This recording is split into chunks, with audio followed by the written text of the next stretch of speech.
Un voyage rare aujourd'hui sur RMC, dans le monde du foot, en tout cas, after Coupe du Monde spécial Ouzbékistan. Le pays d'Asie centrale va connaître sa première Coupe du Monde cet été aux États-Unis, au Canada et au Mexique. Une Coupe du Monde à suivre sur RMC évidemment. RMC, After Coupe du Monde, les 48 équipes. Aurélien Thiersin. Amis de RMC, bonjour, bienvenue. La Coupe du Monde de foot, c'est très bientôt sur RMC à vivre en intégralité du 11 juin au 19 juillet et un voyage inhabituel aujourd'hui dans le paysage du football en tout cas. After Coupe du Monde spécial Ouzbékistan à suivre en podcast sur l'After Foot TV, sur YouTube. On est partout comme d'habitude et donc les loups blancs ouzbeks, premier pays d'Asie centrale à se qualifier pour une Coupe du Monde. Valeur sûre du football asiatique depuis 20 ans désormais, et pour savoir ce que vaut vraiment cette équipe surprise, on a trouvé des suiveurs du championnat ouzbek. Et oui, ça existe, c'est une espèce rare. Et il y a notamment Kylian Besson. Salut Kylian. Salut, merci de m'avoir invité. Effectivement, on grand n'est pas très plaisir. nombreux. Actif sur ton compte X, Kylian BSSN, avec nous également Lazare Von Parijs, spécialiste des footballs de l'Est, cofondateur du site Football Ski, co-rédacteur également du livre À l'ombre du Big Five. Salut Lazare. Salut Aurélien, bonjour à tous. Allez, After Coupe du Monde spécial Ouzbékistan, c'est parti. Bon, déjà, pour ceux qui ne connaîtraient pas l'Ouzbékistan, on va découvrir ensemble ce pays qui donc pour la première fois de son histoire va participer à la Coupe du Monde dans le groupe K avec la Colombie, le Portugal et la République démocratique du Congo, donc du très très lourd pour commencer. On parlera des objectifs à la fin de ce podcast. Mais Lazare, déjà, est-ce que tu peux nous expliquer qu'est-ce que l'Ouzbékistan, où est-ce que ça se situe, qu'est-ce que c'est que ce pays ? L'Ouzbékistan est un pays assez jeune parce qu'il est issu de l'Union soviétique et de son indépendance date de 1991. C'est un pays qui est assez particulier parce qu'il est doublement enclavé, c'est-à-dire qu'il est très loin de toutes les mers. Il faut passer 2 pays pour accéder à une mer. Environ 35-38 millions d'habitants, et c'est un pays qui est aussi assez très rectangulaire parce que c'était l'ancienne route de la soie, et donc dès qu'on va penser à l'Ouzbékistan, on va penser au caravansérail, on va penser aux épices, on va penser au voyage, et on va penser justement à toutes ces villes un peu mystiques qu'on a déjà entendues, Samarcande, Boukhara, qui sont des joyaux architecturaux. Ce sont des villes très belles, des villes historiques, et qui vont d'une certaine façon aussi marquer le pas par rapport à Tachkent, qui est une ville très soviétique. Et donc c'est un pays qui renferme beaucoup d'histoire, avec un triangle d'or historique, comme on a pu le voir, et une ville, Tachkent, qui elle est beaucoup plus récente. Kylian, le foot sur place, parce que c'est ce qui nous intéresse évidemment, ça représente quoi ? Moi personnellement, je me souvenais de la signature de Rivaldo à Bunyodkor, qui est un des grands clubs ouzbeks. Mais qu'est-ce que représente le football en Ouzbékistan, Kylian ?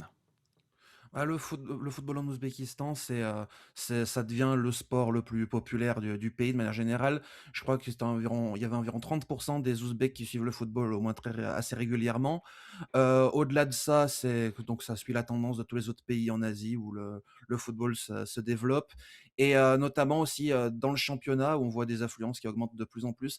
Pas trop sur les clubs de Tachkent. Globalement, Tachkent, c'est pas vraiment la capitale du foot en Ouzbékistan, mais sur des villes comme Samarcande, comme Namangan aussi, qui est une des grandes villes ouzbèques, on voit des grosses affluences et de plus en plus de ferveur autour de la sélection. Alors, l'histoire en Coupe du À Monde à de l'ex l'Ouzbékistan va être assez rapide, puisque l'Ouzbékistan n'a jamais participé à une Coupe du Monde, mais ça reste une équipe très solide en Asie, qui a frôlé la qualification plusieurs fois, en 2006, 2014, 2018. À chaque fois, il manquait quelque chose, mais cette fois, le parcours en qualif a été plutôt très très bon. Deuxième de la deuxième phase derrière l'Iran, mais à égalité de points. Et ensuite, deuxième de la poule de la phase finale. Alors, c'est assez compliqué en Asie. Et encore derrière l'Iran, mais devant les Émirats Arabes Unis, devant le Qatar notamment. Lazare, c'est un pays qui compte de plus en plus et qui pèse de plus en plus lourd dans le foot asiatique. C'est un pays qui monte depuis des années et des années.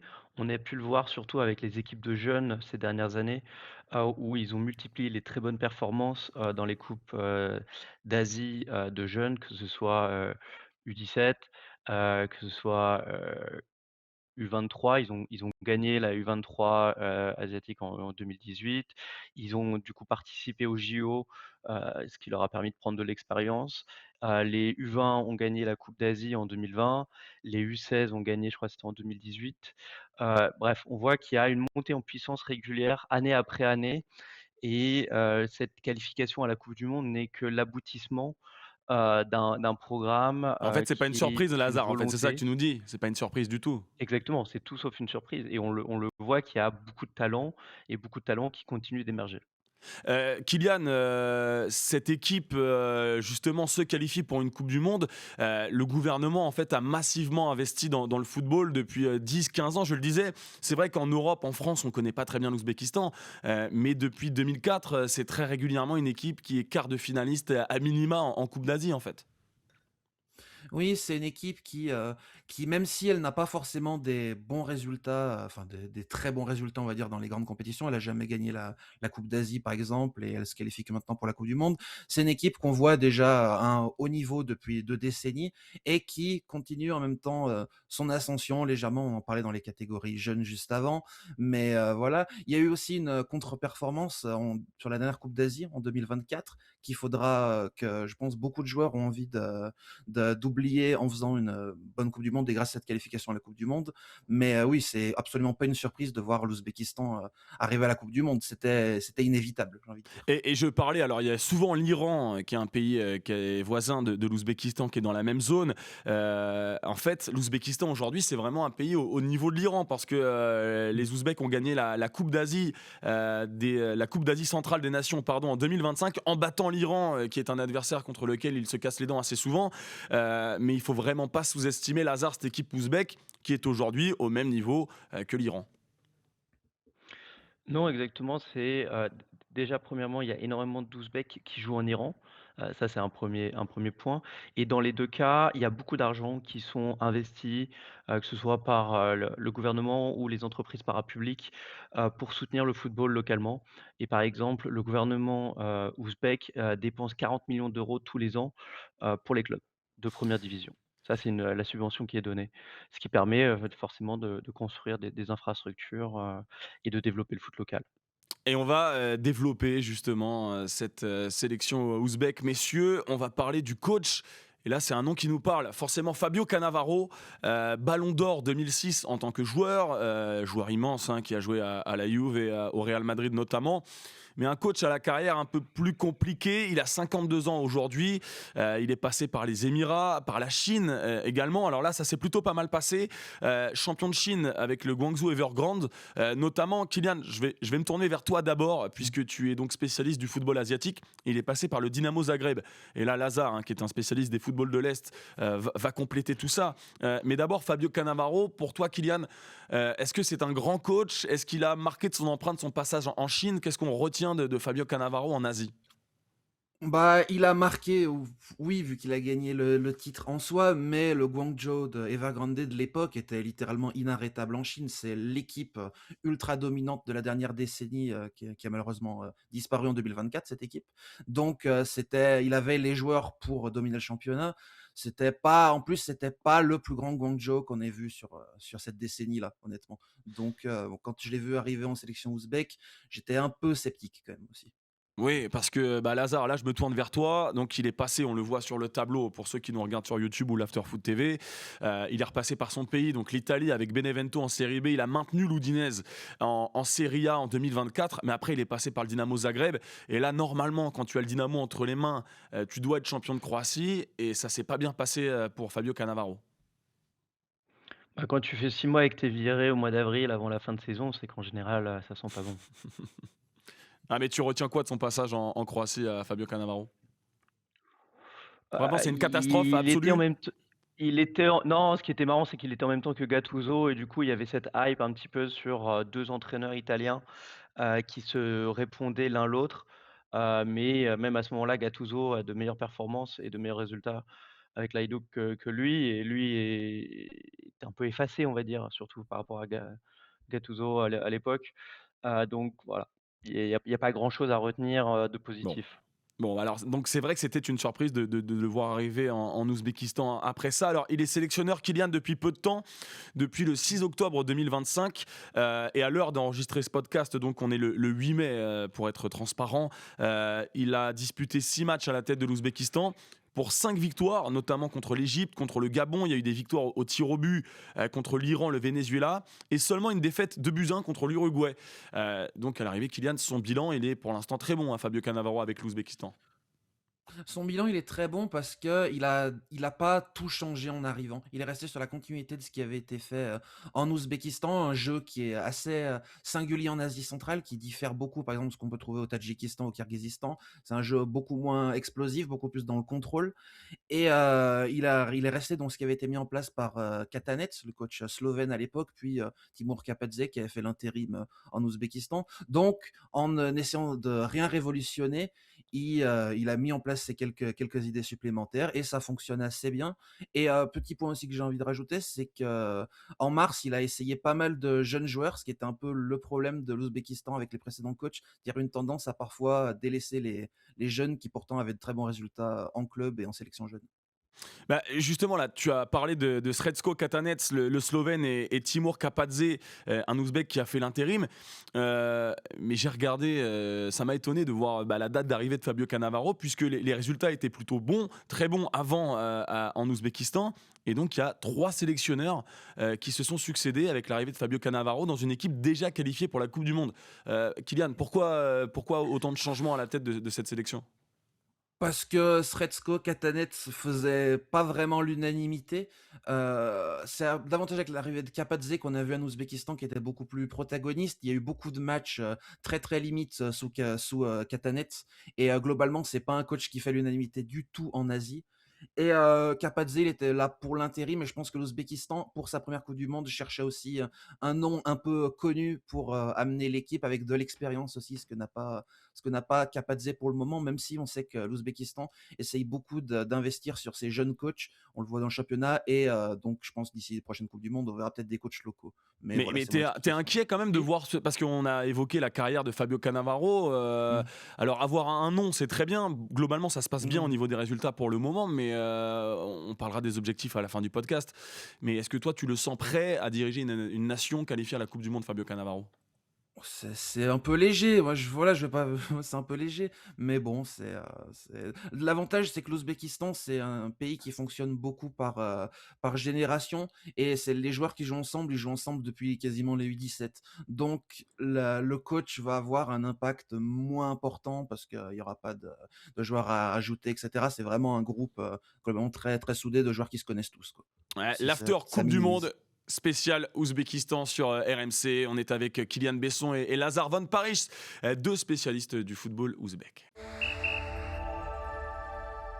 On est toujours sur RMC pour découvrir un pays inhabituel dans le paysage du foot mondial, l'Ouzbékistan, qualifié pour sa première Coupe du Monde. C'est l'after Coupe du Monde. Vous avez un épisode par nation qualifié à cette compétition. On est avec Lazar Van Parijs, spécialiste des footballs de l'Est, et Kylian Besson, spécialiste du football asiatique. Et on va parler de la star de l'équipe, messieurs. Et là, aucune surprise, Lazar, c'est Abdoukodir Roussanov, joueur de Manchester City, le plus grand ouzbek de l'histoire, peut-être. Lazare, 25 sélections, pas encore de but, mais passé par Bunyodkor, passé par le championnat biélorusse, puis le Racing Club de Lens qu'il a vendu, bonus compris, 50 millions d'euros à Manchester City. C'est assez dingue d'imaginer qu'un Ouzbek a signé dans un des plus grands clubs du monde, Lazare. Ah, c'est incroyable, ça a mis un coup de projecteur, sur toute la région et encore plus sur, l'Ouzbékistan forcément. Ça a permis de comment dire? De voilà, de mettre en avant ce football, qui est un peu différent, mais qui regorge de talent et aujourd'hui, il surprend par ses performances parce qu'on a pu voir du talent à l'époque, mais je pense que peu de gens s'imaginaient, mec défenseur central de Manchester City, d'un des plus grands clubs du monde à l'heure actuelle, et surtout sa trajectoire est, incroyable. Quand il quitte, l'Ouzbékistan, il est encore tout jeune. Quand il arrive en Biélorusse, qui joue pas en division, il arrive directement après à Lens. Donc c'est vraiment un pari qui est fait qui coûte pas très cher et qui rapporte haut et pour revenir un petit peu au joueur, et à son histoire, il a une histoire assez singulière parce que, quand il grandit à 15 ans, il joue milieu de terrain et il a des problèmes de genoux, une maladie assez connue qui s'appelle, Creutzfeldt, Krasov et du coup, pour le permettre de grandir plus facilement, il arrête la sélection nationale avec l'accord de son père et du coach à l'époque pour revenir quelques mois plus tard et quand il revient, en fait, il a beaucoup grandi, il s'est épaissi et c'est à ce moment-là que le sélectionneur, de l'équipe nationale, donc U17, décide, de le replacer en défense centrale et c'est à partir de là que tout change et qu'il devient le joueur qu'il est, qu'il a le capitanat et donc la trajectoire incroyable qu'il a aujourd'hui. Et oui, et d'ailleurs, Kylian, c'est aussi un recruteur lensois qui l'a découvert à la télé pendant le mondial U20 en Argentine. La trajectoire est dingue d'Abdoukodir Roussanov.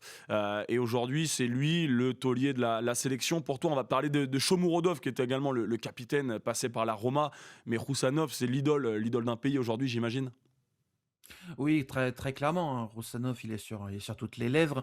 Après, c'est vrai qu'effectivement, je ne sais pas si dans le vestiaire, il a encore s'il a ce rôle de taulier, parce que Shomurodov, c'est vraiment la star de la dernière décennie en Ouzbékistan. C'est un joueur qui a d'énormes statistiques en sélection, même si certaines saisons en Italie ont été plus ou moins mitigées, cette Coupe du Monde, c'est lui qu'on va attendre peut-être davantage au tournant en Ouzbékistan, du moins parce que, entre guillemets, tout le monde imagine qu'il la méritait et qu'il fallait qu'il y soit, et c'est sûrement sa dernière chance, entre guillemets. Eh ben, on va le Il est découvrir, cette valeur sûre. Eldor Shomurodov, avant-centre très costaud, 90 sélections, 44 buts.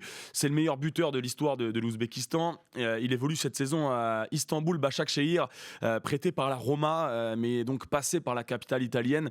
129 matchs de Serie A en tout. Alors, c'est pas un finisseur hors pair en Italie, mais quand même, c'est vrai qu'avant Roussanov, Kylian, c'est un joueur qui a prouvé, un joueur ouzbek, qui a prouvé à son pays que c'était possible de réussir dans un très bon club européen. Effectivement, surtout qu'en plus, c'est un des seu il y a eu, il y a une dizaine d'années, plusieurs, avant-centres ouzbeks qui étaient assez prometteurs, et c'est le seul qui a vraiment réussi à performer, donc il était vraiment absolument nécessaire en sélection aussi.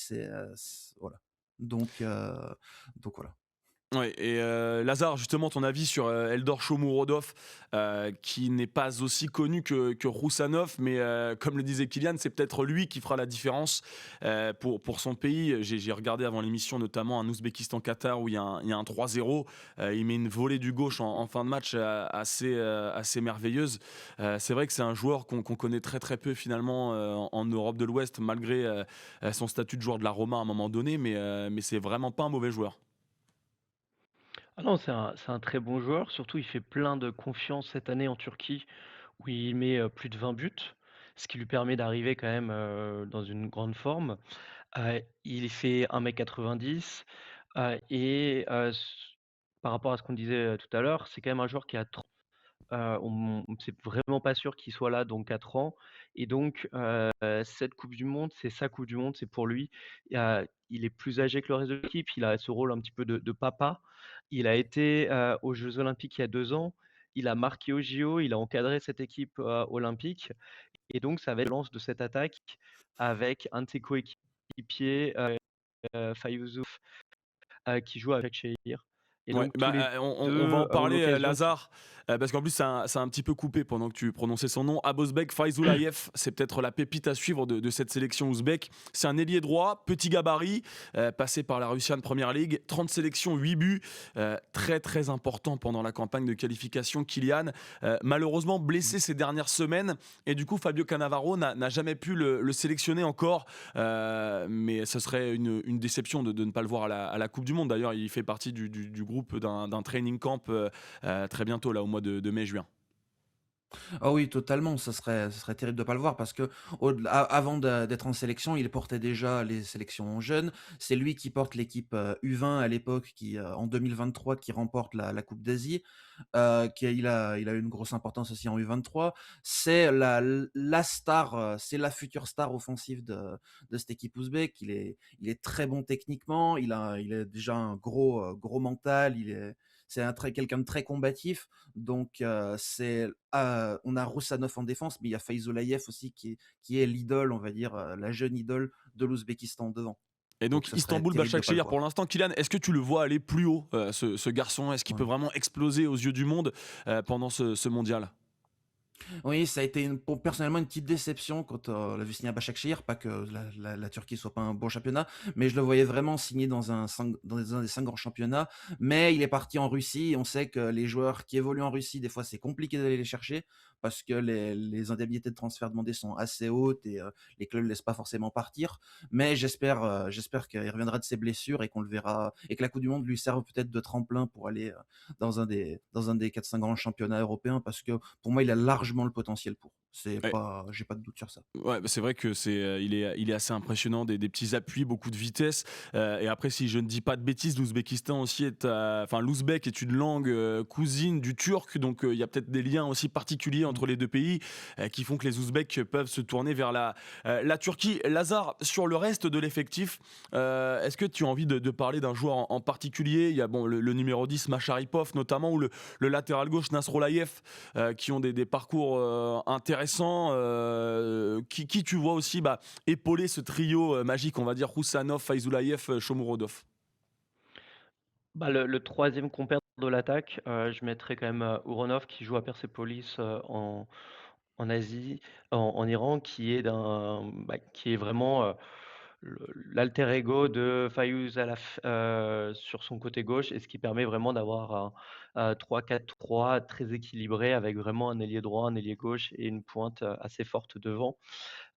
Et donc, Uronov là-dessus, il a été très bon pendant la campagne de qualification. Il a 0,2 XG en moyenne par match, ce qui donc voilà, il apporte vraiment quelque chose. Il a aussi l'expérience des grands championnats. Il a joué au Spartak, Moscou à l'époque quand, le championnat de Russie était un peu plus, calibré qu'aujourd'hui, on va dire. Et donc pour moi, ce trio offensif peut vraiment apporter de belles choses, et on peut voir, avec un peu de chance, des buts, et une animation offensive intéressante. Ouais, Kylian, toi, le suiveur du championnat ouzbek, il y en a quand même pas mal qui évoluent au pays. Est-ce qu'on peut être encore plus surpris par un gars dont on n'a jamais entendu parler? Parce que Faizoulayev, on le connaît un petit peu, mais pour le reste, c'est vrai que ça reste des inconnus pour nous.